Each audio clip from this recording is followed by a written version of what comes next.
कहानी का नाम शापित महल की रानी। बहुत समय पहले की बात है। राज्य अमरगढ़ में एक शक्तिशाली राजा वीर प्रताप सिंह और उसकी सुंदर रहस्यमयी रानी मृणालिनी राज्य करते थे।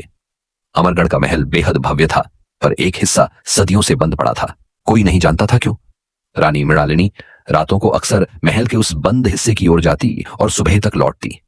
राजा ने कई बार पूछा, पर रानी हर बार मुस्कुराकर टाल देती। कुछ रहस्य ही अच्छे होते हैं महाराज।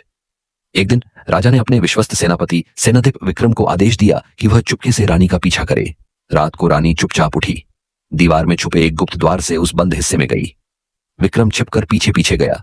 वहां जो उसने देखा उसके रोंगटे खड़े हो गए। वहां एक प्राचीन जादुई दर्पण रखा था। रानी उसके सामने खड़ी होकर मंत्र पढ़ रही थी। धीरे धीरे रानी की परछाई बदलने लगी। वो परछाई इंसान की नहीं, एक नागिन की थी। अगले दिन विक्रम ने राजा को सब बताया। राजा को विश्वास नहीं हुआ, पर अब वह खुद सच जानना चाहता था। रात को राजा खुद छुप कर देखता है और देखता है कि रानी दर्पण के सामने खड़ी है और कहती है, बस एक और अमावस्या, फिर मैं नागलोक की महारानी बन जाऊंगी और अमरगढ़ मेरा होगा। राजा कांप उठा।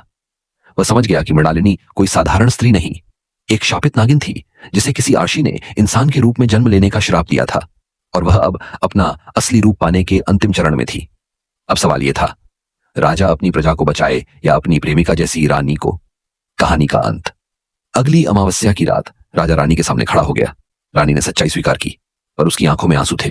मैंने सच में तुमसे प्रेम किया है, उसने कहा, पर मेरे भाग्य में केवल अकेलापन है। उसने खुद ही दर्पण तोड़ दिया। दर्पण के टूटते ही एक तेज चीख हवा में गूंजी और रानी एक नीली रोशनी में बदलकर गायब हो गई।